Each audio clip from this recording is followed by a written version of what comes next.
Welcome to Everyday Martial Artist, a weekly podcast where you'll join me, Brian Doucette, as I interview a different martial artist each episode and hear their story. Some guests you may have heard of, and some you probably haven't. Be sure to subscribe where all your favorite podcasts are available. Also visit our website at everydaymartialartist.com. If you're listening for a specific interview, I sure hope you'll stay and check out the other episodes. A very special thank you to Topher Williams for our custom theme music. And now, the newest episode of Everyday Martial Artist. Everyday Martial Artist is brought to you by KOOnline.com for all your martial arts needs. Sparring and safety gear, rank belts, uniforms, weapons, patches, and more. Wholesale supplies made by martial artists for martial artists. Visit us today at ko-online.com. Hello and welcome to Everyday Martial Artist. I'm your host, Brian Doucette, and as we do every week, we're joined by a brand new guest talking about their life and their journey throughout the world of martial arts and other stuff they're involved in. My guest today has been studying American Kenpo for over 35 years and currently holds a 6th degree black belt under Grandmaster Dave Hebler. He also has extensive training under Grandmaster Robert Pick, Grandmaster Rainer Schulte, and Master Sean Kelley. He was an undefeated amateur boxer in college, a wrestler in grades 5 through 12, and is cross-trained in the Joe Louis system directly under Joe Louis, modern Arnis under Tim Hartman, and the Superfoot System under Bill Wallace, and also Gracie Jiu-Jitsu under multiple instructors. He's been running his full-time martial arts school, Miller's Kenpo Karate Dojo in Bradford, PA, since 2005, and has taught martial arts, boxing, and self-defense seminars throughout the United States and Germany. He was featured in the book The Journey, Book 3 in 2019, written by my first ever podcast guest, Tom Bleeker. He has a Bachelor of Arts degree in writing from the University of Pittsburgh and has written 6 books. Please welcome my guest today, Michael Miller. How you doing today, sir? I'm doing well, thanks. Thank you for having me. Hey, thank you. As I tell all my guests, I know how busy people are, and I know sometimes people are hesitant to do these things, and I truly appreciate any guest who's willing to give time to do this, and I'm looking forward to learning more about your story. Awesome. Well, I think you said you've listened to a few episodes, so you kind of know what we do, but what I want to do is I want to go back to the beginning. I mentioned 35 years, but I want to know where that interest in martial arts started, where that first spark came from that kicked off your martial arts journey. Okay, yeah. For me, it was oddly enough, it was watching Chuck Norris movies as a kid. Okay. You know, I really, as a kid, I was watching Chuck Norris movies, and it really drew my interest. I really loved Chuck, and I wanted to be him. I wanted to be like him. I didn't know anything about the different styles of martial arts or anything like that at that point in time. Mm-hmm. I just wanted to be like him. So I would always stand in front of my television and throw punches and kicks, just like he would as he beat up all the bad guys. And that was basically where my interest started. Okay. And then I had my best friend at the time. His name was Mark. He lived, the street behind me. And It just so happened that he was really heavy into martial arts as well. So he and we would watch all different types of martial arts movies. He was a big-time Bruce Lee fan, and I was a big-time Chuck Norris fan. So we'd always get into our friendly arguments of who would win in a fight, Bruce Lee or Chuck Norris. And, of course, I was on Chuck's side, and he was on Bruce's. Nice. And come to find out, Mark was training in what was called White Crane Kung Fu. Okay. And in my town, Bradford, Pennsylvania, there was no martial arts schools. But apparently some female was teaching White Crane Kung Fu out of her house. It was like just kind of behind the scenes kind of thing. Mm-hmm. So the one day he invited me to his class. So I went to his class for one training day. And I trained there. And it was just a small little place in like the girls' garage or whatever. And after that class, she ended up moving, and so I only took one class there. Oh, wow. But that was the start for me of martial arts. It was mostly just through movies and the love that I had with my friend Mark, and we just really enjoyed it. Nice. And then after that was when I ended up joining. It was closest area around around my town, where I joined a school, and it ended up being a Kenpo school. But I didn't know anything about the different styles of martial arts. So like when I joined that Kung Fu for one day, I had no clue, what the difference between Kung Fu styles and Taekwondo and Judo and Jiu-Jitsu and I didn't know the karate. I didn't know the difference, and I didn't care. Yeah. I just wanted to train at that time. I wanted to learn that stuff. And then the Kenpo school that I went to ended up, once I found out, and when I got a little older and when I became a 3rd degree black belt is when I kind of went out on my own, because that was when I went to college. Okay. And when I went to college, as a 3rd degree black belt, and I was young, I was only 18 years old. So I got ranked really quick, for whatever reason, not because I was a great martial artist. It was just the nature of that studio, I guess. You know, I mean, because only training 8 years, I think it was. And I got a 3rd degree black belt in 8 years of training. Wow. Looking back on that, I'm like, that was way too fast, in my opinion. And I feel like I didn't earn it. I didn't know that at the time, but later on when I went to college and I started a martial arts club in college, because we got to think at this time, I no longer have a studio that I'm training at. I no longer am training outside of personal training. So I started a martial arts club, an actual sanctioned martial arts club at the University of Pittsburgh at Bradford, which is where I went, the Bradford branch campus for University of Pittsburgh, UPB. But anyway, come to find out, there was a handful of people that were black belts in other styles that obviously came from different areas. So what we did was we got together and we would spar every week. You know, we'd get together I think it was on Sundays, and we would start sparring and we'd just spar each other and have a good time. And eventually it got to the point where it was just me and one other guy showing up, you know, because you'd get these people that their egos got the best of them, and they'd come in. And I remember the one kid, he was a Korean kid, but he was from New Jersey. And he grew up in New Jersey, and he was a national champion in Olympic Taekwondo. Okay. And I will tell you, the kid was really freaking good with his kicks, you know. And I mean, he was a small guy. I mean, I wasn't big at that time either. Not that I'm big now either, but at that time I was 5'9", 160, and he was probably 5'6", 130. Wow, something like that. He was a little guy, but he was very quick, very good with his kicks. But he only showed up once, and the first time I sparred him, I had no problem with him because he didn't use his hands. I'm not sure how familiar you are with Olympic Taekwondo, but they keep their hands down, and it's all about being very quick with their jitkis and their doing the jump switches all the time, and using 3 or 4 kicks to set up the kick they want to use. And I wasn't going to stand there and dink around, so I'd just go in and use my hands. And he struggled a lot. And then we had another guy who wasn't even a black belt. And the system he took was called Kwamyu Zendokai, which I had never heard of. But he was, I think he was a blue belt or something, which was like midway or almost, there was like 2 belts to black. And this kid was really good for a blue belt. He was really good. And he wiped the floor with the guy. So the guy never came back. And then of course, nature of the business, it basically got down to 2 of us. So at that time, so I'm a 3rd degree black belt. I start that club. We do the sparring. So that's really my only training at that point. So then I started teaching.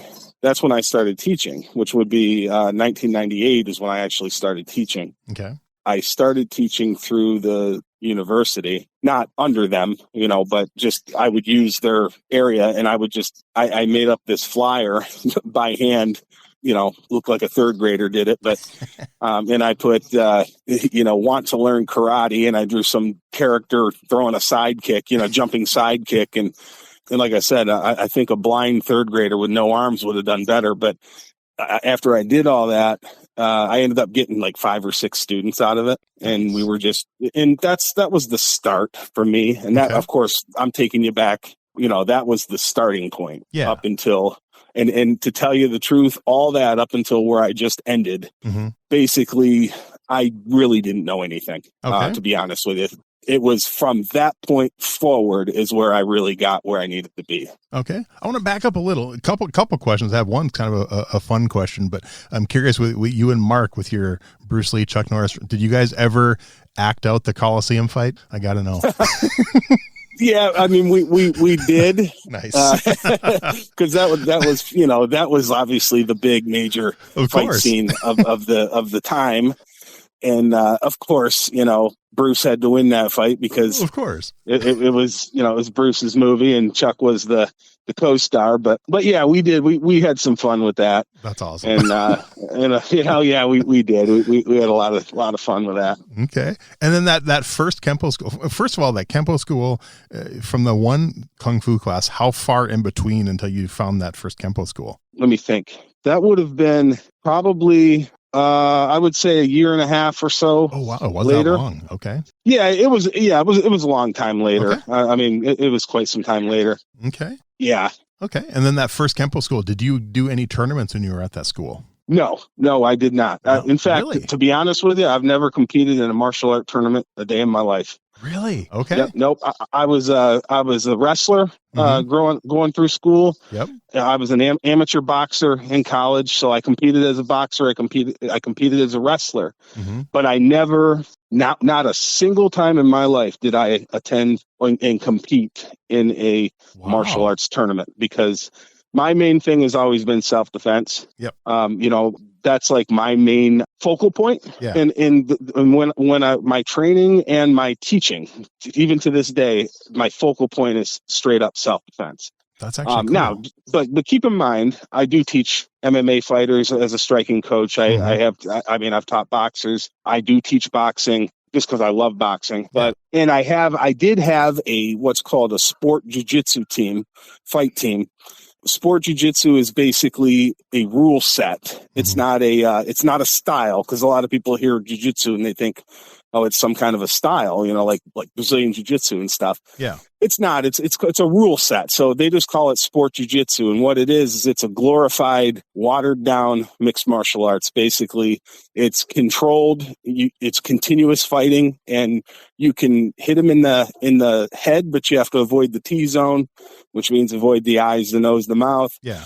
But you can hit them in the head. You can hit them side of the head and in front of the head. You can hit them, and that's punches and kicks. You can punch and kick to the body. You can do takedowns, and you can do submissions. So that's called sport jiu-jitsu. So I formed a sport jiu-jitsu team, and there's a place in Olean, New York, which is only about 20 to 25 minute drive from me, where they throw a sport jiu-jitsu tournament every year.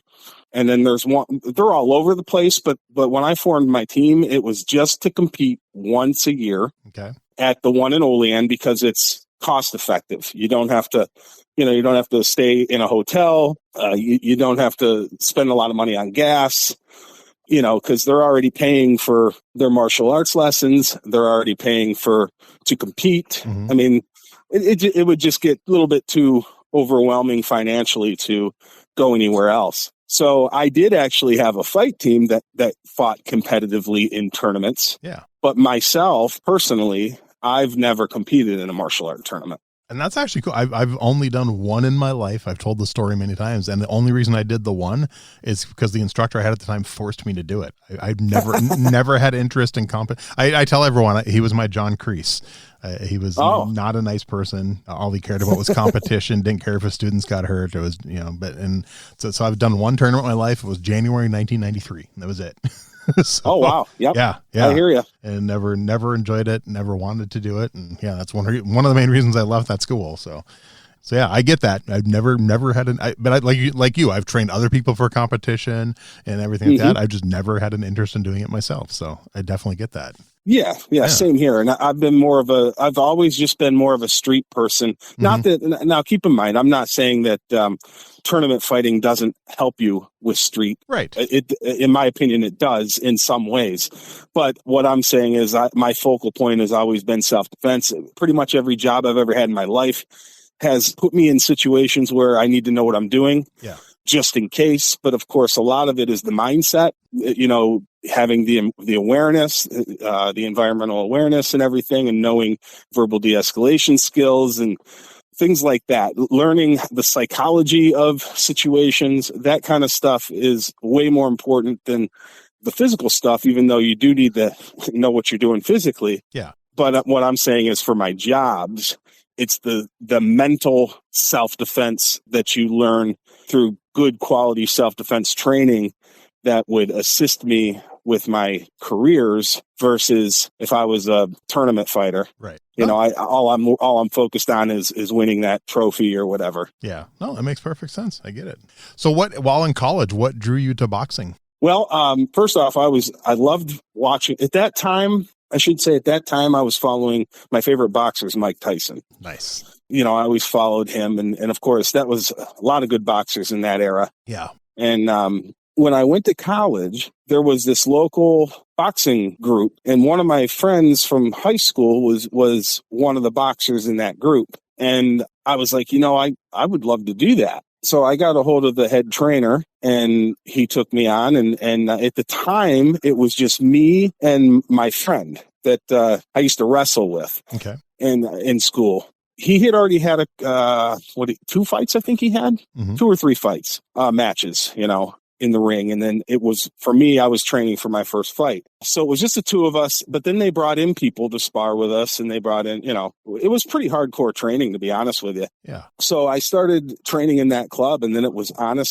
like 3 months later was when I fought. So I really I had 3 months to learn, how to box properly, basically. Mm-hmm. And, jump right into the ring. And, because you got to think, I was a little bit hindered in a couple ways. Number one, I wrestled for so long, and then I did martial arts for so long. So you're looking at, like, when someone's in your face, you can kick, and you can, you can leg sweep them, and you can double leg takedown. You can, stuff like that's what I was kind of used to. Mm-hmm. Now I jump into the ring, and all I can do is punch. And in my sparring, there was a couple times I caught myself lifting my leg up, getting ready to fire a kick. You know what I mean? And I'm like, well, can't do that. So it was a little hindering there, but once I jumped into the ring, it was a lot of fun. Okay. That's kind of cool. Do you remember your very first boxing match? Oh yeah, absolutely. How'd that go for you? I mean, I know you were undefeated, but how was it? Did it go the distance? That match?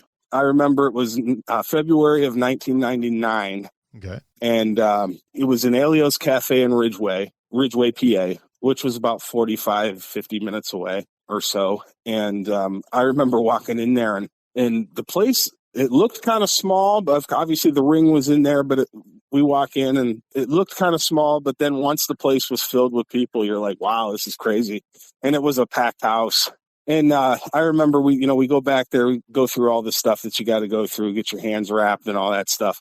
And then you start hitting the focus mitts and things and getting warmed up. And there was 12 fights on that card, and I was fight number 9 out of 12. And first off, they lied to me, because when they told me I was 5'9", 160, and they told me the guy that I'm going to be fighting was also 5'9".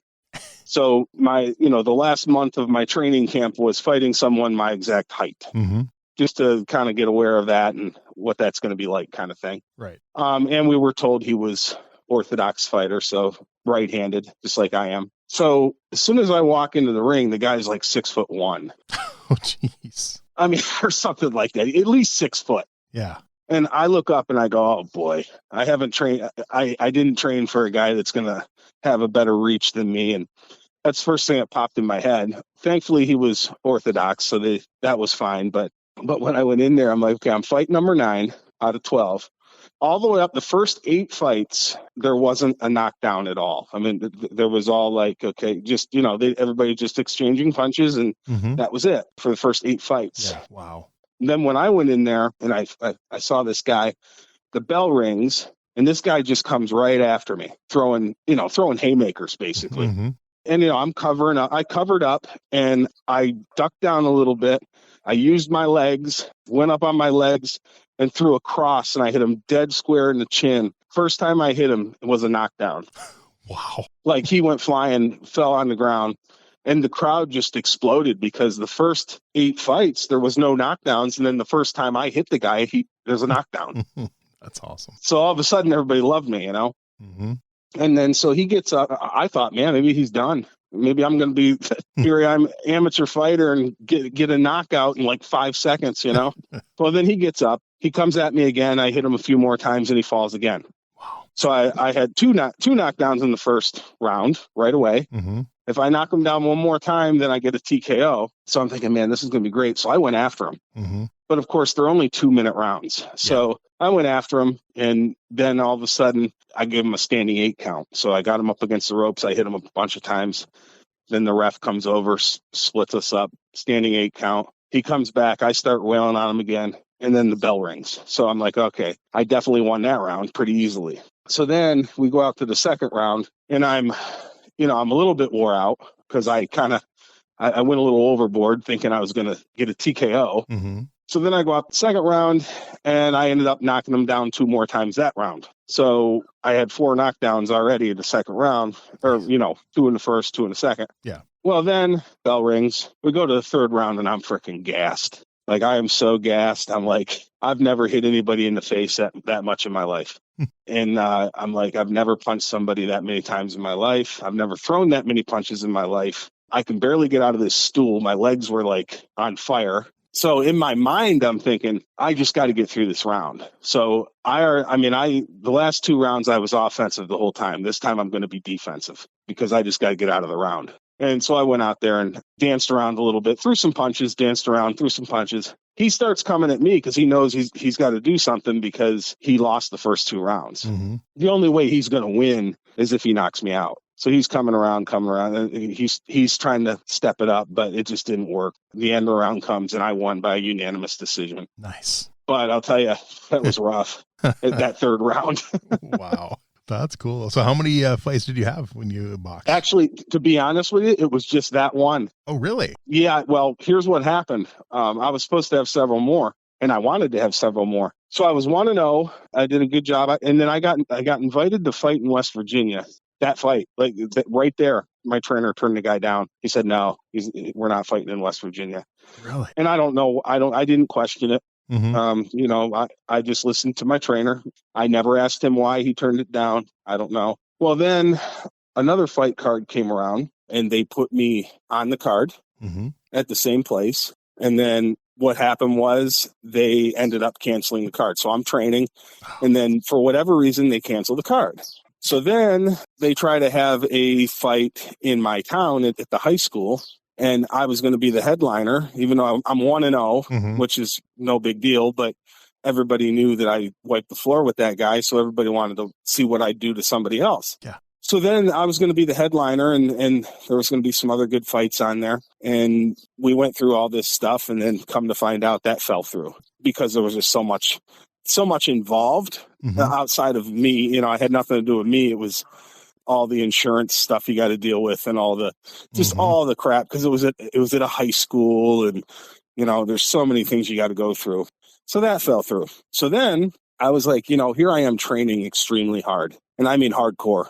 Everything, not just training to fight, but we're talking nutrition, following all these nutritional protocols and things like that. And I'm starting to get frustrated because I'm like, I want to fight. I want to compete. So I decided I'm just going to compete in Golden Gloves because I know that they're not going to cancel Golden Gloves, right? Which is supposed to be the best amateur boxers in the country. Mm-hmm. But I'm like, I'm only 1-0, but you can still compete if you want to compete. And I may have gotten my butt kicked. I don't know, but I was ready to go. And so my trainer didn't want to do it. So I asked my manager that I had at the time if he would just corner me. Because all you need is somebody to corner you, Yeah. Well, and he said he would. Because basically I had all these people telling me, don't do it kind of thing. Mm-hmm. And I'm like, well, I'm sick of training for nothing. And what if I go in there? And I had a different mindset than most people. And I said, what if I go in there and I win? Then what are you going to say? Mm-hmm. Everybody talks. Nobody knows the reality. Nobody knows what you're willing to do. Yep. Only you know what you're willing to do. Only you know the reality, because when it comes down to anything in life, nothing matters but that moment. It's like when I go in, if I fought somebody 50-0 and I'm 1-0, I could still beat them because those 50 fights don't matter anymore. Right. It's just what happens during our fight. Now, do those 50 fights matter? Yes, because obviously they gained experience and they gained things from that 50, from that. But what really matters is that moment. And that goes for any sport. Yeah. It really doesn't matter. And so I was going to go do the Golden Gloves. The night before we were going to leave, my manager calls me and said that his mom was in the hospital sick, so he can't go. So then I had nobody to corner me, so I couldn't go. So I was like, well, I'm done. I'm done screwing around. I'm done training so hard to fight and not being able to fight. Yeah. So I ended up being 1-0, but then I started, I kept training, but not on that level. Yeah. And I started incorporating boxing into my teaching methods. And that's what I've been doing for the last over 30 years since I stopped boxing. Okay. So, yeah.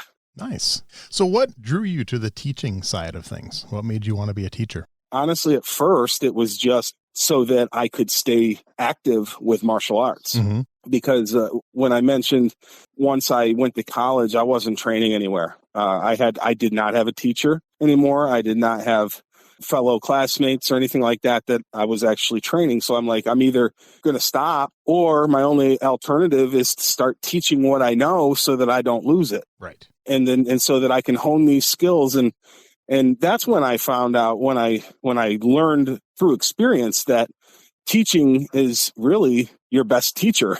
Yeah. Learning, when you're teaching others, you learn so much yourself. Because I'll be honest with you, I never in a million years would I have thought back then that I'd be running a full-time martial arts studio in my future.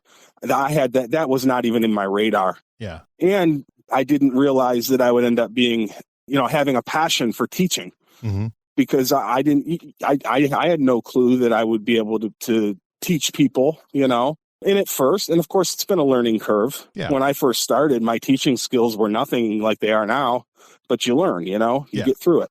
But so originally it wasn't a passion for teaching or anything like that originally.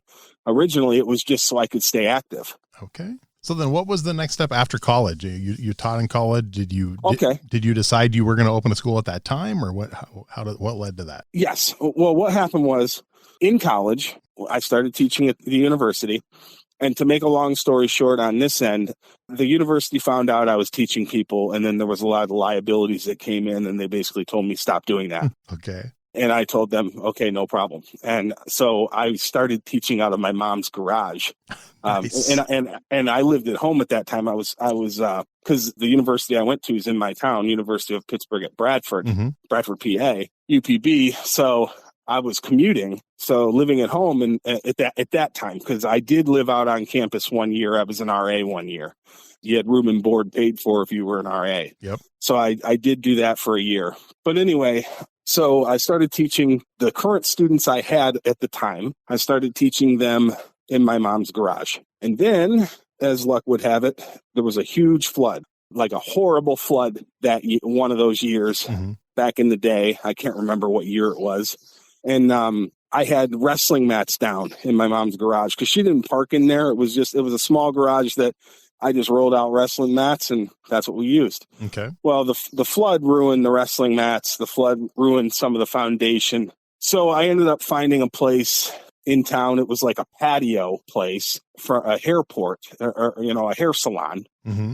And it was a patio. So she let me rent that from her, like real cheap, $100 a month.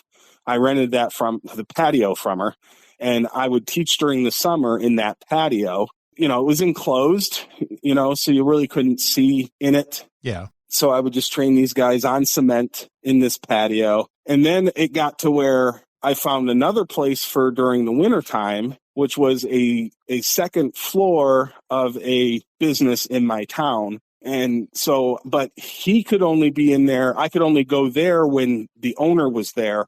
So I had to limit my days and times for classes. Okay. Which was okay, because again, I was only teaching at that time. I was only teaching adults. Yeah. I wasn't teaching kids. I was only teaching adults, and I was teaching them twice a week. So I just kind of revised my teaching schedule to meet their demands. And then after about 3 years of that, I talked to the guy. I'm like, it's kind of a pain moving from one place to the next every summer and then every winter, Mm-hmm. So I asked the guy, I said, you mind if we just stay here all year round? And the guy was fine with it. Nice. Now, keep in mind, I wasn't a commercial school yet. Yeah. This was just, I came up with Miller's Kenpo Karate Dojo as the studio business name, but I wasn't a commercial business. Okay. And at that time. Yeah. And so we did that. I told the girl at the hair salon, I'm done renting from her. And I just started renting from him all year round. Even at that time, I had no clue I was going to open up a school. That was not my plans. I just wanted to teach on the side to stay active. Right. And again, I'm a third-degree black belt, young third-degree black belt. Now, at that time, I think I was 20 because I was still, you know what I mean? I mean, I was a third-degree black belt at 18 years old. And then the time I'm speaking of right now where I was teaching at that place, it was a couple years later, 2-3 years later. And I'm still a third black, so I'm not under anybody. Right. And I'm a young third-degree black belt, just trying to stay active, trying to teach the American Kenpo system and throw in some boxing and stuff like that. And then all of a sudden, the owner of the building tells me, I'm moving to Florida. I'm shutting my business down. You've got 1 week. You got to get out of here in a week. Dang. And I'm like, oh, man. And I'm still in college. I think I'm at my senior year at that time. And I'm like, oh, shoot. Or maybe my junior year. And then I'm like, this is not good. I don't know what to do. So as I'm driving down the road, or no, I think it was my senior year. As I'm driving down the road, I'm like, I don't know what I'm going to do. And then all of a sudden I come across this, the mini mall in my town, and like a real prime location right on the corner in the mini mall. It said for rent. And I'm like, that would be a perfect place for a martial arts school. So I just pulled in their parking lot, went in. And by chance, the owner of the mini mall happened to be there because I found out later he's never there. So by chance, he happened to be there and he showed me the place. And I'm like, keep in mind, I was only paying $100 a month for where I was. And that was affordable for me at that time, obviously.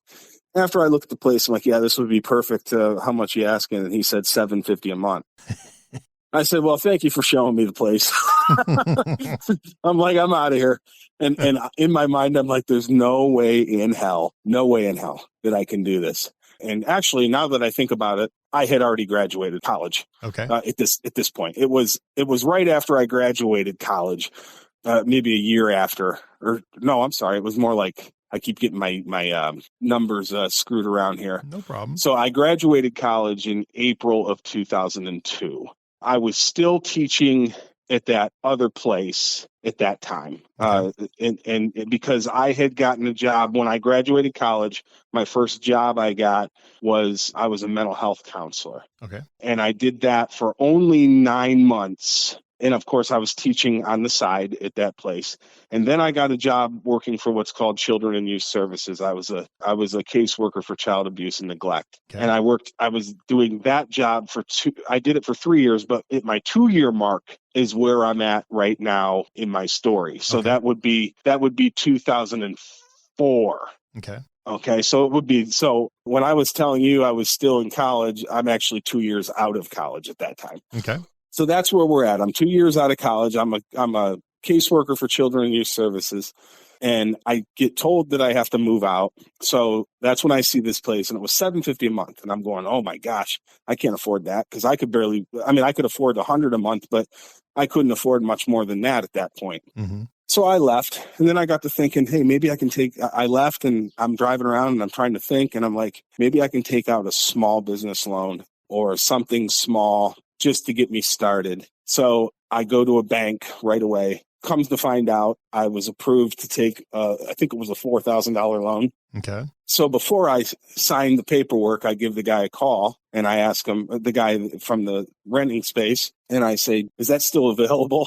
I mean, it was the same day. Yeah. And he said, yeah. I said, okay, I'll take it. And so I got the loan, and he wanted the first and last month's rent plus the security deposit, blah, blah, blah. So I paid him over $2,000, and that was my start. So then I'm like, okay, what am I going to do here? Because I'm okay for a couple months. Mm-hmm. I'm not bringing in enough money as a martial arts instructor to pay for it. So that's when I decided to make the big leap. I'm like, this is the commercial space. I've never had a commercial space before. If I get my windows done professionally, get a signage up and all that stuff, I'll get a bunch more students because it's the first martial arts. It would actually be the first full-time commercial martial arts studio in the history of my town. Nice. So I quit my other job. I decided to do this gig full time. Wow. And we're talking going out on a limb because I'd be screwed. Well, after the first 2 months of me opening, I went there with 12 students. And after the first 2 months, I was up to 55 students. Wow. And then after the third month, I was up to 70 some students.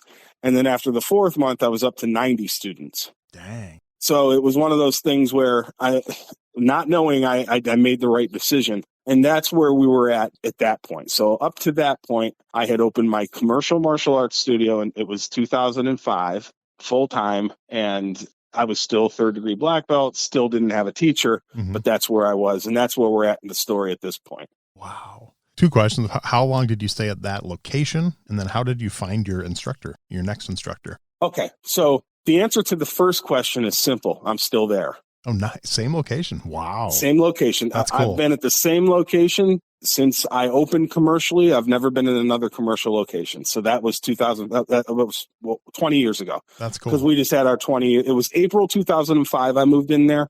Okay. We just had our 20-year anniversary as a martial arts commercial studio. Yeah. Congrats. That's awesome. Oh, thank you. Yeah. So same place in Bradford, Pennsylvania, 443 East Main Street. It's the mini mall. So I'm proud to have been at the same location the whole time. Yeah, that's cool. So what happened next, as far as I used to read Black Belt magazine religiously, and Inside Kung Fu magazine, but primarily Black Belt. And that was where my writing career began, but that's a different story. Yep. But anyway, so in these Black Belt magazines, I always saw this ad through Panther Productions videos. I saw this ad for Larry Tatum. And I'm like, I wonder who this Larry Tatum guy is. And that was, I'm like, I don't have an instructor, so I'd like to learn more. So I purchased some of Larry Tatum's Panther Productions videos, right? Kenpo strikes. Yes. Yep. I actually, not knowing who the guy was, not knowing anything, I bought those videos. I bought a handful of them. I don't remember which ones, because once I got to watching them, I ended up buying just about every one of them. Yeah. If not every one of them, I got most of them. And that was back when they were VHS tapes. Nice. We're talking back in the day. So I have the VHS tapes. So I bought those, and I'm like, holy crap, this guy's phenomenal. I'm like, I had no clue who he was at that time. I'm like, this guy's just great. So I would watch those videos, and I'd learn some stuff off the videos. Already having somewhat of, already having a background in martial arts, I felt this is just going to kind of help me a little bit. Well, then I ended up contacting him and talking with him, and he basically mentored me. I will say this, I never trained with him ever in my life on the floor. Okay. Even with all these years of me going to seminars and me teaching seminars and me taking seminars from some of the best, I have never been on the floor with Larry Tatum. Dang. Okay. Yeah, surprisingly. Yeah. But he mentored me for a long time. Anytime I had questions, I would email him, I would call him. So he did do a lot for me. But then I got to a point where I told myself, I'm like, I need an instructor. I need someone to look at me and say, fix this, fix that. Because when you don't have somebody, you get in these, you can easily get into bad habits. Yeah. So that leads to the next. I read The Original Journey by Tom Bleecker and Joe Hyams, and I'm like, I need to find an instructor. And I realized there's nobody anywhere near my town.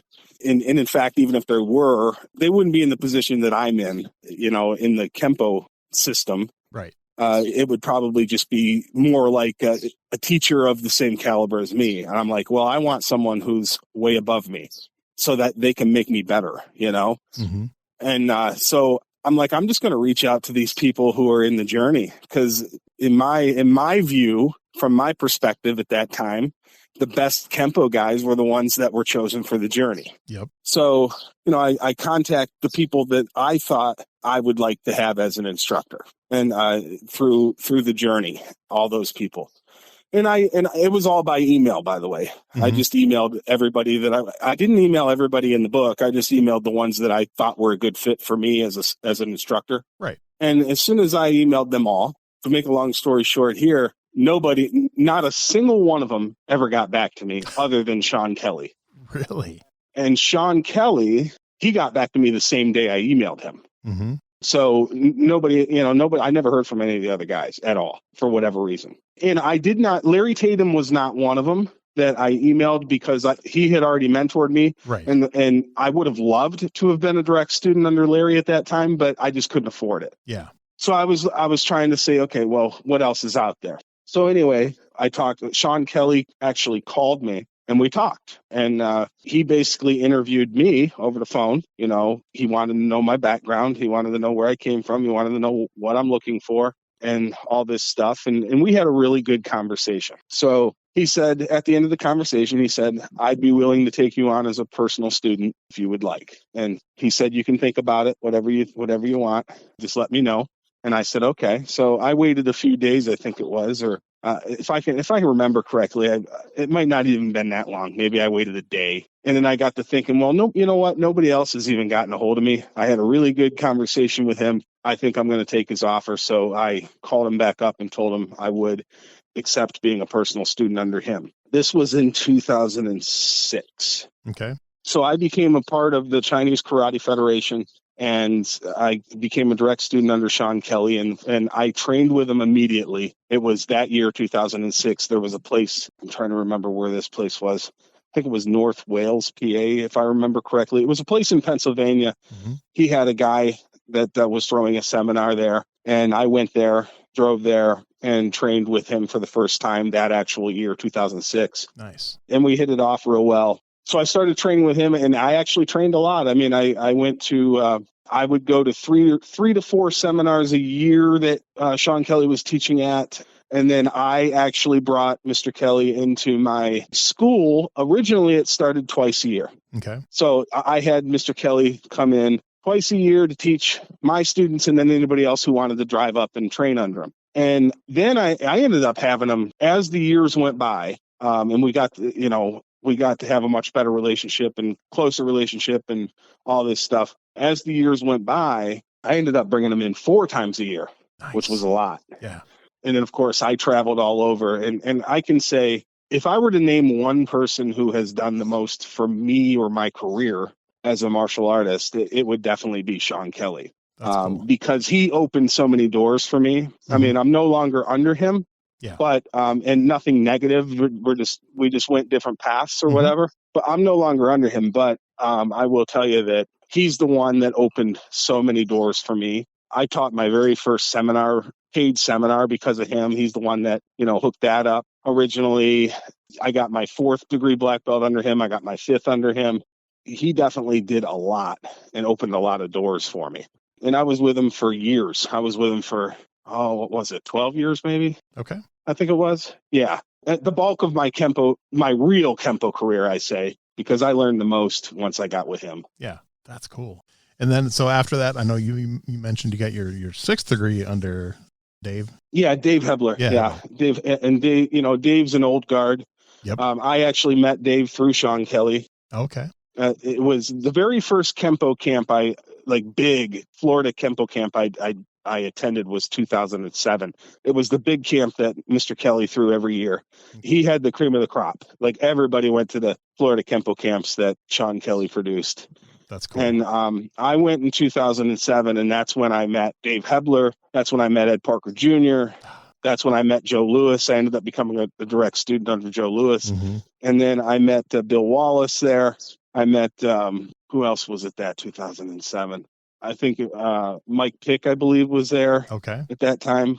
And there was a handful of other people, top dogs that were there that year. Jeff Speakman was there. That was the first time I met him. And then a bunch of other people. But that really opened doors. And then I went to every Florida Kenpo camp for the next several years. That's cool. On top of all the other stuff I was doing, all the other camps. So I met Dave Hebler then, and Dave was a good part of the Chinese Karate Federation as one of the mentors and everything. And then he and Sean Kelley had a little bit of a falling out, nothing big, but they just went their own ways as well. And then after I decided to move in a different direction, I started I was an instructor for the International Brotherhood of Kenpo. Okay. And I did that for a handful of years. So I was without an instructor for a handful of years. I was just doing a lot of seminars for the Brotherhood, things like that. And then I decided, once again, I want to have and I don't care about belt rank, to be honest with you. That's one of my biggest things is I don't care about rank. That doesn't do anything for me. Right. I care about knowledge and skills, and I've never been into the rank. But I just wanted to have, when someone says, who's your instructor? I don't want to be one of those people that says, I don't have one. Right. So I wanted to have somebody as a mentor. And I really love Dave Hebler and the fact that he's an old guard. He's one of Mr. Parker's originals, him and Chuck Sullivan and people like that. Yep. And so I asked Dave, I called him up and told him, hey, would you be willing to just take me on as a personal student? That way I have somebody I know. I have somebody to say is my instructor. And Dave and I have a great relationship. I've known him for years. So he accepted me. And then it was a year or two later? I can't remember. He called me up and said he was promoting me to 6th. Nice. And that was a few years ago. Yeah. And almost 4 years ago, I think it was. And that was that. And so Dave and I'm under Dave, and that's where, I really like Dave and I like his mindset, and he's got a good history, and that's where we're at. That's cool.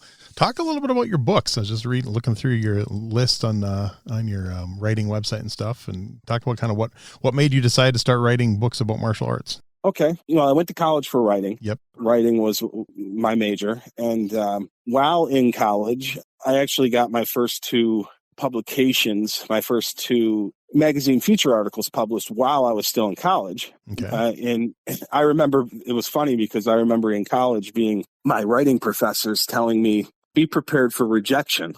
You're going to be rejected probably 100 times before someone actually purchases your articles or whatever it is you're trying to publish, whether it's a poem, whatever it may be. So my first thing was for Black Belt Magazine. I had pitched an article, and it was basically the premise was 1 strike, 1 kill versus multiple striking.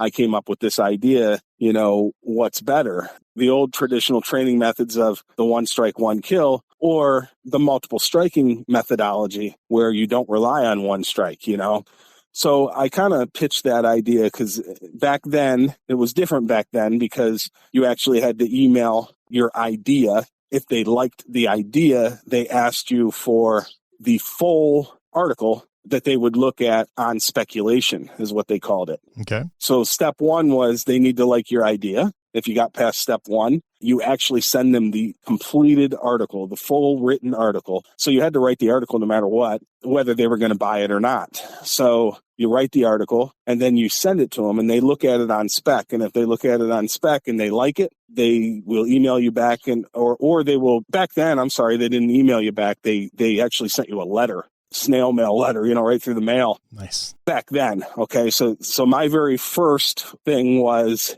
I didn't email the manuscript. I actually had to physically send it to them, So that was the first. So I physically, they tell me they want to take a look at it on speculation. I'm like, oh, this is good. They actually like my idea. So I mail out the whole deal and I wait a good month and a half.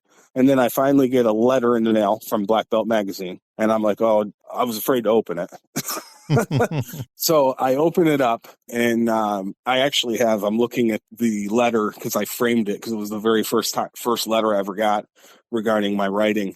And it was January 21st, 2003. And it says, Dear Michael Miller, thank you very much for your submissions to Black Belt. We are interested in the article 1 strike, 1 kill. And we will keep it on file until publication, nice. Which will probably occur within the next 8 months. And then it says, we will contact you when a specific date has been selected. So I got that letter in the mail where they said they're going to buy it. Okay. And so I'm like, oh, this is great. So that was my first experience of I didn't get rejected. The very first article that I ever wrote got accepted. Nice. And then, of course, it was a process from there. They contacted me and said it's going to be published on this day. Well, in the meantime, I had written my second article, but I pitched this one to Inside Kung Fu. And the second article for Inside Kung Fu, same thing. They liked the idea. Mm-hmm. And it was, again, snail mail again. They liked the idea. Please send us the manuscript. So I sent them the manuscript. Same exact thing. Got a letter back a while later saying that they accepted it. They're going to buy it for publication. So I was 2 for 2. I'm like, this is great. The only stipulation I had for Inside Kung Fu was they wanted me to do Black Belt did as well. They wanted me to do the pictures. Uh-huh. Well, I didn't have any way of doing what they wanted done professionally. And I'm like, I just can't do that. Well, Black Belt, they were okay with using archived photos that they had from the past. Okay. For the Black Belt, because of the nature of the 1 strike, 1 kill versus multiple strikes, they were able to manipulate that with archived photos. As far as Inside Kung Fu, they wanted actual photos. So I did what I could. I actually did a whole photo thing, and I sent them all the pictures, and I did all the write-ups for everything. I worked my butt off on it, and then they said they just weren't good enough. Oh, jeez. In terms of like quality. Yeah. Like the quality they needed, the DPI they needed and stuff. It just wasn't good enough. I'm like, shoot, I don't know what I'm going to do. So I actually got a hold of Larry Tatum because he is within driving distance to their Inside Kung Fu's studio. Yeah. So to make a long story short, Larry Tatum agreed to drive up and to do an actual professional photo shoot with Inside Kung Fu magazine for the article. That's cool. So that turned out great because Larry Tatum actually did the photos, and I had the article. So it was my article with Larry's photos. That's cool. And the cool thing is Larry made the cover of the photo that at that time. He wasn't the lead photo, but he was in the corner, he had like a corner thing. But he still made the cover. That's cool. And then Larry actually did the photos for 1 or 2 more of my articles, and then it just became too much. Anyway, he did that for me, which was nice, and it was awesome. And then I just kept going with the articles for a while. And then it got to a point where I was able to hire professional photographers to come out and do photo shoots with me. Mm-hmm. We got more into the digital world of I can now get these put on a disc, and then I can send the disc to the Inside Kung Fu. Right. And it worked out. So then I was actually, the pictures of me were in the magazines for, I don't know, maybe five or six of my articles that were pictures of me in there doing them. So, cause I finally learned finally had the means to hire a professional to come in and do it, know? Yeah. But anyway, to answer your question, how did I get into books? That was the start there. Okay. And eventually I'm like, I want to start getting into books now. And then since martial arts is one of the things that I'm I don't want to say expert, but if you look at what I know the most about. Yeah. So I'm like, it would be easy for me to write martial arts books because that's what I know the most about in my life. So that's when I started writing martial arts books. And it actually started with, my first book was supposed to be a biography series of Kenpoists. Mm-hmm. It's called Legends of Kenpo. And it started with Rainer Schulte. Yep. And by the way, Rainer was one of the guys I met in 2007 as well. Okay. I think I failed to mention him. And I really love Rainer. He's an awesome guy. But anyway, so he has quite the story. And in legendary writer Joe Hyams also really liked Rainer's story. And he basically said his story is more like a James Bond novel than anything else. And because of how the story starts and stuff. So, which I think I used Joe Hyams' blurb on the back of Rainer's book. Nice. As a blurb, as a testimonial thing for the book. But that was my first book was Rainer Schulte. It was a Legends of Kenpo Rainer Schulte. Okay. And then I ended up doing Sean Kelley next. And I actually did his book. And then I wanted to do Dave Hebler. I wanted to do Larry Tatum. I wanted to do Jeff Speakman. I wanted to do all these people, but it just turned into, it was just so much work. Yeah. And it was so difficult. And after Mr. Kelley's, I'm like, I'm done with this. I'm not going to do that kind of thing anymore. I'm going to move on. And that's when I wrote Martial Intellect, which was basically a collection of all my articles that I've written over the years, martial arts articles. Mm-hmm. And I included all the ones that were published in Black Belt and Inside Kung Fu. That was like section 1. Yeah. So that way, if anybody, let's say someone joins martial arts and they really want to learn a lot, they don't have access to Black Belt magazine of years ago, and they don't have access of Inside Kung Fu years ago. Well, if they want to read all of my articles, they can buy this book, and they can read all my articles that were published in those magazines. They wouldn't have to go find all those magazines. That's cool. Yeah, so that's all in that book as part 1. Part 2 of that book, or I should say section 2 of that book is the articles I got accepted for publication, but never got published because I had 3 articles that got accepted for Inside Kung Fu, and then they were in the queue to get published, and then they went out of business. Oh, wow. Okay. So I'm like, well, these are the 3 articles that were going to be published, but they went out of business. So that's in part 2. Part 3 were articles that I had published on my old website, articles that I wrote and they were published on the website, but that are no longer out there. Yeah. So I put those in there. And then part 4 of the book was brand new articles that the only way you can read them is to buy this book because they're not found anywhere else. And one of those articles was when I interviewed Dan Severn for his, I just interviewed him, asking him about lots of cool stuff about his career. And it's a pretty good article regarding the early days of the UFC, things like that. Yeah. And then after that, I came up with this idea. It's called Kenpo Perspectives, which actually is probably the most well-received book that I've written at this point by myself, because I co-authored a couple books, but this one was really big. And I came up with this idea.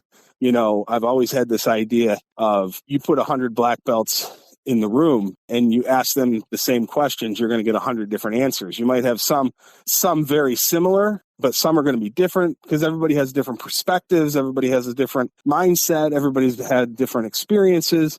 Everybody's going to come up with different answers. Very similar to having a podcast like what you have. Yeah. I mean, you might be asking the same questions and you're going to get different answers. Definitely. So I thought it would be really cool if I came up with a bunch of Kenpo questions that would help Kenpoists and just interview as many of the top guys as I can.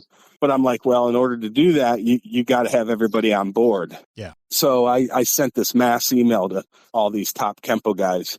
And I shot for the stars. I just emailed everybody I could of these top dogs. And when it all came down to it, 15 of them agreed. And I thought, well, 15's enough because I came up with 33 questions. Wow. And I'm like, well, you got 15 people answering the same 33 questions. Yeah. So it ended up being just under 400 pages or just under 500 pages, I think it was. It was 481 pages, I think. Okay. So the whole book is just me. I asked 33 questions and I put in there, here's the question. And then here's the answer. Here's Dave Hebler's answer. Here's Chuck Sullivan's answer. Here's Bob White's answer, and so on and so forth. So you're getting all these answers to the same question. It's basically, the way I look at it is it's a bunch of private lessons in one book, Yeah. That's really cool. I'm adding that one on my list because I don't have that one, so I definitely want to order that. Oh one. yeah, that's cool. I'm really happy. It took me 4 years to put that together. Nice. Because as you know, being an interviewer yourself, as you know, you're dealing with sometimes time zones. You're dealing with people's, yep. You're dealing with their lives, and you're dealing with so much going on. It took me 4 years, and the way I did it was, it happened to be more than one interview per person. Okay. Because I had 33 questions. We would be on the phone for 8 hours if I asked you those 33 questions at one time. Yeah, definitely. And of course, some people are more verbose than others, and so you'd have some people, like, for instance, Rainer Schulte would give me short, straight to the point answers. That's just the type of guy he is. Mm-hmm. So he would give me one-liners, and I'd be like, can you elaborate a little bit? And he'd give me a little bit more. And then you got people that are long-winded, and they'd give you a whole book on their own. Yep. And then I would have to, and what I did was I would just edit. Mm-hmm. When I wrote the book, I would take out, if it was too long, like somebody answered this question and they were redundant on a few things, I would just delete some of the stuff they were redundant on. Yep. And so on and so forth. Just the editing process. Oh yeah, I do the same. That was, and that was a lot of fun. I mean, that book, I've gotten so many great reviews of that book, which I'm very proud of that one. That's cool. Yeah, I'm definitely going to be ordering that one because my only problem is, as I've told many of my guests, is that I used to read a book a week. Yep. Until I started this podcast. Now, I'm sure. Now, unfortunately, I have almost no free time. Since I started the podcast, I bet I've read maybe 3 books, and I used to read literally 50 plus a year. So I have all these stacks of books I've gotten ordered that, from people I've interviewed and stuff that I want to read. And I'm going to order it and hope to God I can read it in the next 5 years. So, oh, I totally get it. I'm the same way. I love to read, and I love reading books and mostly nonfiction, of course. Yeah. And a lot of martial arts and whatever I can get my hands on that I feel would better myself. But I'm with you. It is very difficult to read a book that frequently. Yeah. I read all the time, but I'm lucky to get maybe a chapter or two in a week. I'd be happy if I could do that right now. Yeah. And now that my daughter's graduated, hopefully that'll give me a little more free time, not running around to school events and stuff. So maybe I can read a book a month, maybe I can aim for that or something. That'd be kind of cool. And I don't know why I did this, because like I said, no free time. I actually started writing my first book back in October. I mean, I'm less than 20 pages in since October. So I don't think I've touched it in like 4 months, but that's another one of those things that at some point I'll probably finish it, but it's not a priority. It's like, if I get the urge, like, all right, I'm going to write a chapter. Yeah, exactly. I definitely get that, but this is cool. And I will put a link to all your books out there so people can, and you mentioned you're writing a new one. What's the new one about? Well, I'm working on Martial Intellect 2 is the one that's coming out next. Okay. So basically I told you part 1 was all those articles I wrote, including the new one, which was an interview of Dan Severn. Yep. And I had some other interview articles in there as well. One of them was I interviewed Curtis Sliwa, the founder of Guardian Angels. Yeah. Yeah. Cool. And then I did an interview article with Grandmaster Robert Pick and a few others, but that's for the old one. For this new one, it's all brand new articles that I wrote throughout the last few years, because I've been working on this book on and off, like what you just said. Sometimes you put it down for 6 months, and plus I have other projects I'm working on. But anyway, this one's close to being done, so I'm just going to kind of focus on it until I get it done, and then I'll get back to my other projects. But this one, I interviewed a few other people as well as part of just different articles. One of them was John Hackelman. Have you had him? I reached out to him like 3 years ago, and he said yes, and I haven't been able to schedule him yet. So I need to reach out to him one more time, because it's probably been about 4 or 5 months since I've reached out to him, because every time I reach out to him, he'd say, yeah, let's do it. And then I'd be like, all right, here's the dates. And then he wouldn't respond. So yeah, I need to push it a little harder. I would say you definitely need him. He's a great dude. Yeah. He would be a great guy to have on your podcast. So anyway, he's one of the articles is when I interviewed him. The other one is where I interviewed Matt Page, even though that interview was a couple years, actually it was longer than a couple years ago. Yeah. But a few years ago. And then who else did I? Keith Vitale. Nice. I interviewed him for this book. I've always liked him. Yeah, he's been on the show. He's a cool guy. Oh, cool. Yeah. I'll have to check him out. I didn't look at his. I looked at a few. I listened to Sean Shirk. That was pretty cool. Yeah. Wow. Yeah. Sean was cool. He was fun to talk to. Oh, he was. Yeah. I thought that was awesome. He had a great interview. Yeah. And of course, Jamie Seabrook's a good friend of mine. So I listened to that you interviewed him. I love Jamie. Good guy. Great martial artist. Yeah, he was me and him. I want to meet him in person, man. Because as you probably heard in the interview, man, me and him we clicked. I think I would have been friends with him for life if we met in real life. Oh, he is such a down to earth guy. Wonderful, wonderful person. He's been to my school a few times. I've been to his place a couple times. He and I actually sparred a few times together. I mean, I had a blast with him.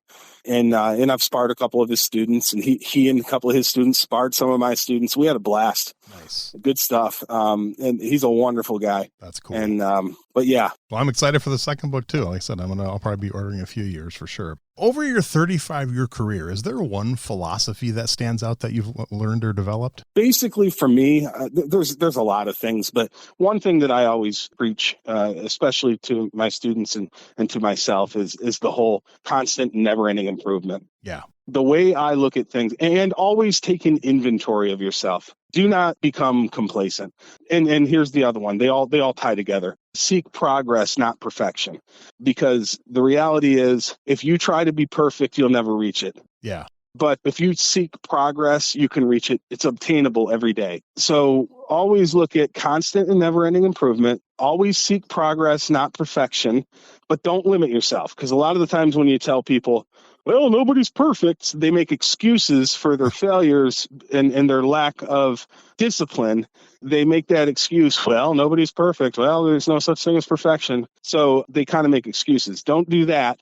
Always seek progress. If you're always seeking progress and you're always seeking improvement, and failure is going to come along the way. Failure is a part of the process, but that's what you want. And always constant and never-ending improvement, and always have an open mind, be willing to learn, be willing to improve yourself in all levels that you can. and keep an open mind, you know. Yeah. Those are the ones that I think are very important because, That's cool. and that's what I look at. All right. How about a worst martial arts related injury? Let me think. Well, I think the worst one, I've never had anything major through martial arts other than your minor things. You know, everybody gets the old bloody noses, bloody lips, bloody bruises, and stuff like that. For me, and again, nothing real horrible, but my left shoulder, I can't even attribute to how it happened, but I jacked up my shoulder somehow through martial arts training. And it got to a point where I never got it looked at. I think it was rotator cuff, but I couldn't even lift my arm up past my chin, you know? And so I decided I didn't want to go get it looked at or anything. So I decided to start doing, this was years ago. I started doing physical training on my own. I took like 2-pound weights and 3-pound weights, and I would do like these exercises, shoulder type exercises. I did them for like 6 months, and all of a sudden I had full range of motion back. So I kind of did it all on my own. I did go to a chiropractor, and I had gone to a chiropractor for years until the pandemic hit. And then I haven't been back. But anyway, so I would say left rotator cuff, and I can't pinpoint when it happened. It's just one day I woke up and I was like, oh, crap. And I know it's because of all the rigorous training. Yeah. And I also had a right hip, something with my right hip. My right hip was killing me for a long time. And I just had to do a bunch of stretches over and over and over for years. And, you know, so left shoulder, right hip. But nothing like, I'm sure you've heard other stories where people really got banged up. But for me, not so much. Okay, cool. All right. I got a few fun questions we use to wrap up the interview. Let's say you yourself, I know you said you did some boxing, you did some wrestling, but not really martial arts competition. But let's say you decided to take that walk into the cage and fight in like the UFC or something. What's your walk-up music going to be? What song's playing as you're taking that walk towards the cage? Oh, wow. So, you know, if I had lots of time to think about it, there's a lot of them. I'm also a musician. So, nice.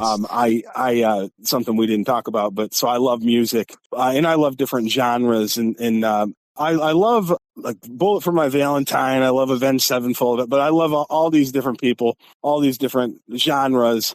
But I do love the song Tears Don't Fall by Bullet for My Valentine. I just love the beat, love everything about it. Okay. It really doesn't have anything, I know a lot of people when they have that walk-up song, it has something to do with fighting. Yeah. Like, for instance, I do like Bodies, Let the Bodies hit the floor, I like that one. But ultimately, I would just say, if I had time to really, really think about it, I could probably come up with something great. But I love that song, Tears Don't Fall. Okay, cool. Because it just motivates me, Yeah. Oh, that's what it takes. I mean, it's got to be one that motivates you. Otherwise, what's the point? All right. Who are 3, 4, 5 names you would put on your personal Mount Rushmore of martial arts? Boy, there could be a lot of those too. But yeah, I guess just coming from my background, for me personally, it would have to be obviously Ed Parker, seeing as he's the founder of my primary system. I'd have to say Chuck Norris, just because he's the reason I got into martial arts. Nice. And he's an icon. He's a pioneer. Yeah. Joe Louis, because I trained with him as a direct student under him for the last 5 years of his life. And I love Joe Louis. I think he's a pioneer of the martial arts era. Yeah. And I learned a lot from him. I mean, I still teach a lot of his methods because I think they're great. Even though I'm not real heavy into the jiu-jitsu, I did train. I've trained with 5 different lineages, but I'm still a white belt. I never did the whole go through the belt, any of the belts. And it's not that I don't like jiu-jitsu. I'm just more of a striker. I do value jiu-jitsu. Obviously, if you're going to jump into the ring, if you don't know jiu-jitsu, you're done. Yeah. I get that. But so I would have to say that the father there, I think it's Gracie. Yep. Yeah. You have to put him on there just because he's the man when it comes to that. And honestly, I mean, there's a lot I can name, but I do also appreciate Mike Stone and where he came from. And he's an icon in the karate world. Yeah. He's a legend, He was on the show last year, I think. So. Oh, that's great. He's awesome. There's so many I could mention, but mentioning for me personally, Ed Parker, Chuck Norris, and Joe Louis would be 3 for me personally. Yeah. And then of course, Helio Gracie and Mike Stone. I've never met either one of them. I think I talked to Mr. Stone over the phone. I've had emails with him, but nothing personal, Yeah. No, I get it. But that's a stacked Mount Rushmore. So I like it. All right. Yeah. Now this one, you can't pick one of that you've worked on, but a favorite martial arts book. Oh boy. I have a lot of those too, but let me tell you, I'll tell you one that I really stands out to me. Mm-hmm. Is called Meditations on Violence. Yes. And it's by Rory Miller. Yep. No relation to me. I absolutely love that book. I think it's a great book. Of course, I could name several. That's just one that I really put at the top of my list. That's a great book. I thought, yeah, absolutely. Yeah, Rory was on the show July Oh, was he? 2023. Yeah, he was recommended by another guest. One of my first guests recommended him, and it took me about a year to track him down, and we finally did it back then. I'll have to check that one out because I don't know him personally, never met him, never talked to him, but yeah. I love that book. And he's got other books that I have as well. Yes. But that one was recommended to me by a guy named Richard Post. Okay. And Richard Post is a tough dude in the Kenpo world. And he recommended Meditations on Violence. So I bought it and read it. And I'll tell you what, great recommendation. Yeah. That's one of the ones that I have and haven't read yet. So. Oh, okay. Yep. One of these days. But all right. How about a favorite martial arts video game? Did you ever get into gaming when you were younger? Video gaming is not my thing. Okay. When I was a kid, though, my brother, mm-hmm. my younger brother, Steve, he was a diehard video gamer back when we were growing up, and we had the Nintendo, and of course we had an Atari, but we had the Nintendo that when it first came out, and don't get me wrong, I played video games back then. I played the Nintendo, but Steve, my brother, was always into it. I was more into going out and hanging out with my friends and playing sports and doing all that. So I was more active. Okay. Not that I didn't play video games at all. Yeah. But I'm trying to think. Back then on the Nintendo would have been, what's that one? There's the one that I think it was in that movie. It was in that Bloodsport where they were the karate champ, I think it was called. Yeah. Okay. I think that the one that was in Bloodsport, it was like an Atari game or whatever. I had fun with that one. Okay. But again, we're going way back in the day. Yeah. I had an Atari, never had a Nintendo, so I don't remember any fighting games on the Nintendo myself. Yeah. Atari for sure. For me, when I played video games, it happened to be the original Nintendo. Nice. And I'm trying to think, I think they had a Street Fighter game, but I could be wrong. Might be. I can't remember. Okay, cool. But all right. That's a tough one. Yeah. How about a favorite martial arts TV show? I would have to say, not that the premise is martial arts, but I would have to say Walker, Texas Ranger. Nice. Just because obviously being a Chuck Norris fan. Yep. And I did love Walker. And my favorite episode is, and I don't remember what season it was, but it's called the Legends episode. Yep. And that's when he had Don the Dragon Wilson in there, and whom I've interviewed and spoke with many times. Same. But he had Bill Wallace, and he had Joe Lewis, and he had Howard Jackson. That's such a good episode. Yeah. That was my favorite episode. But yeah, I would have to say Walker, Texas Ranger. You're actually the second person I've interviewed in the last 2 weeks that's mentioned that specific episode. So. Oh, wow. Yeah, that's pretty cool. Yeah, that is. So, all right. How about favorite martial arts movie? Oh, I got a lot of those too. But if I had to, honestly, I know favorite, you want to pinpoint it down. Yeah. And if I had to really, really think, I would, and it's probably something that a lot of Kenpo people say, I would have to say The Perfect Weapon. Oh, love it. It's the movie that got me into American Kenpo. I mean, that's what the whole reason I moved to California for a year to train. So. Yeah, exactly. I mean, honestly, that movie, I mean, the reason is I love Chuck Norris, and I've watched a lot. I watched his movies. I mean, obviously, I got into Van Damme movies. I got into Seagal movies. I got into all those movies. Yep. And then you see this movie where the fight scenes are more real. Yeah. Like they're more like, wow, that's cool stuff right there. Yeah. It's not like the nothing against Chuck Norris or any of that, but it's like, okay, they throw these kicks and they swing a haymaker here and there, and they do this, and it's like, okay, that's cool. But when you see Jeff Speakman, the stuff he was doing, that's a whole new level. Yeah. I still watch it at least once a year minimum. And I still love the scene when the guys try stealing his wallet. And he takes out all of them in like 5 seconds. It's so cool. Absolutely. Nice. All right. Final question. Now, this one doesn't have to be a martial arts movie. Any movie you've seen in your whole life, favorite movie fight scene? Oh, man. Let me think. One fight scene. There's one, and it might not be, I'm sure there's several great fight scenes, you know, even starting from the original, the one we already spoke about, the Coliseum, you know, with Bruce Lee and Chuck Norris, you know, the original one. But one that I really like, and people may not know about it or whatever, but it's actually one of the movies Billy Blanks was in. Oh, okay. And Billy Blanks was in a lot of B-rated old movies, and I really liked a lot of his movies.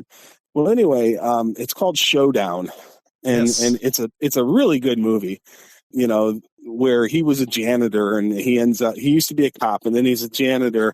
He quits the force because he accidentally kills a kid, and he's now a janitor. And then this new kid moves into the town, and he's getting bullied by these people and beat up by these people. And he starts training with the janitor, you know, and there's a lot of these underground fights going on and stuff. But the scene I really liked was at the end where this kid, his name's Ken in the movie, he's fighting the big bully at the end, and Ken ends up, you know, beating him. And so that fight was really cool. But then the guy's sensei, who was a complete jackass, comes in and starts beating on the guy. And then Billy ends up jumping in and then beating the bad sensei. And I would say that whole scene I really liked, where Billy ends up beating that sensei. But of course, I could come up with many, but that one's probably one that people probably either don't know about or wouldn't think about being one of their favorites. And if people want to see, I literally just watched it like 2 months ago again, because it's on the website Tubi. So if you want to watch it for free, it's on there. And because I remember I always remember the guy he fought, the main bad guy was Patrick Kilpatrick, who's just an amazing bad guy. So yeah, absolutely. Yeah, yep. I almost forgot about that movie. And one of my guests had mentioned it like 2 years ago, and I searched it, and finally it popped up on Tubi. I'm like, I'm watching this. So I watched it like 2 months ago. Yeah, great movie. It is. It's fun. I'll have to, maybe I'll put a link to it on your episode so people can check it out. Yeah, exactly. It's awesome. That's awesome. Well, before I let you go, is there anything that I forgot to ask you, or do you just want to be sure to get out there really quick before we wrap it up? No, not that I can think of. I mean, you got quite a bit in there. I mean, I mean, I appreciate it. I mean, I really I told you when you emailed me that I don't normally do the podcast, just because a lot of them, first off, I'm not really into talking about myself. I'm not a big fan of that. Right. To be honest with you, I don't really care. I told you I'm not into belts. And a lot of people look at me differently because of that. I've had people tell me, well, belts are important and belts are this and belts are that. Yeah. And when I say I don't care about belts, I obviously honor the ones I've earned. I'm proud of the ones that, you know, I'm proud of my accomplishments, whatever. That's fine. But what I'm saying is the belt doesn't save you. Your knowledge and your skills and your experience, that's the stuff that saves you. Nobody cares about your belt other than yourself.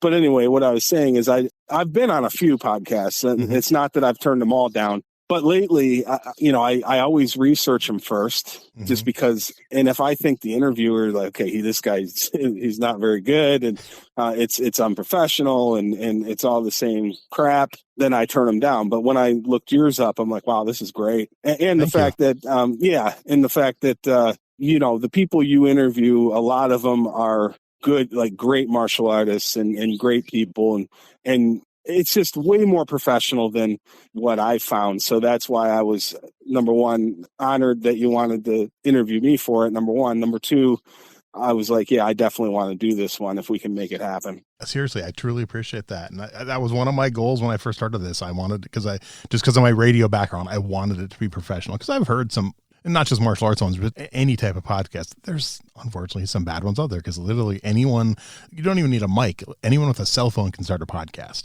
And I remember when I first started mine, when I was doing research and getting it going, I was reading, it was at the time there had been just over 4 million podcasts released. Out of those, only it was less than 500,000 were actually active. At that time, the average podcast lasts less than 7 episodes. So, wow. So I'm like, that's why I'm like, I'm going to make sure I break that 7, because I had 25 or 26 episodes fully recorded and produced before I released my first one. So I knew for sure I would at least make 25. And if no one else said yes, I'd get half a year in. But luckily, people kept saying yes, and you're episode 226. So Wow. So yeah.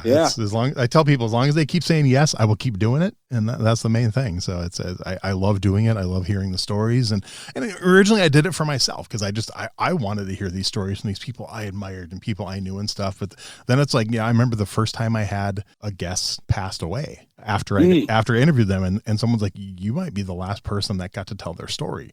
And then that kind of hit home. I'm like, I really got to get some of these people on the show. I think I've had 3 now that have passed away since I've interviewed them on my show. So, wow. So yeah. And one of them, I was James DeMille, one of Bruce Lee's original students.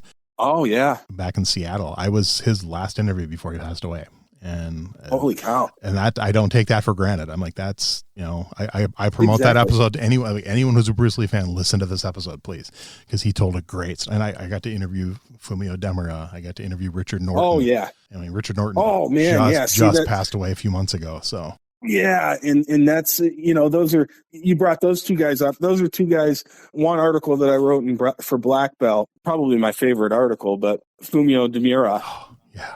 I had to interview him for that. Nice. And what a wonderful guy. I only talked to him one time in my life, it was then. And I actually had to call his martial arts studio, which I did, and talked to him and did my quick interview. Because what I did was I interviewed 6 people for the article. And it was Bill Wallace. It was Keith Vitale.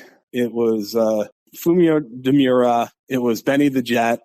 Oh, Don the Dragon Wilson. Okay. And I'm trying to think who the other one was, but there was 6 famous dudes that I interviewed for this article. And Fumio was such a great guy. And then I did interview Richard Norton a few times for other articles, and he was a wonderful guy. Very good. Yeah. Yeah. That's cool. And Fumio, I was amazed how funny Fumio Demura was. He had me laughing so many times in that interview. So yeah, very cool. he was so cool. That's nice. Great martial artist, obviously. Yeah, definitely. Cool. Well, Michael, seriously, man, this has been so much fun. I'm glad we did this. Like I said, when I first reached out to you, we had interacted like 1 or 2 times before via email, like 20 years ago, because I was traveling out to the Philadelphia area and I was just hoping to pop in and visit a school and was trying to see if you knew any in the area. And so I reached out to you because you were the closest I could find. I was deleting emails because I got the warning, your Gmail's almost full. And I found that old email of yours from like 2007 or whatever it was. I'm like, I should reach out to Michael for an interview. So I'm glad I did. This has been a lot of fun, man. Oh yeah, it's been great. I appreciate it. Well, like I said, your episode comes out on July 3rd. I will be in touch before that, but I really think the listeners are going to like this one. All right, awesome. Sounds good. We'll be in touch then. Thanks for listening to Everyday Martial Artist. We hope you will join us every week for a brand new episode with a different martial artist telling their story. If you enjoy the show, be sure to leave us a review. Also, be sure to check out our website at everydaymartialartist.com. There you can find all of our episodes and contact us to suggest guests and ask questions. Again, thanks for listening to Everyday Martial Artist, and we'll see you next week.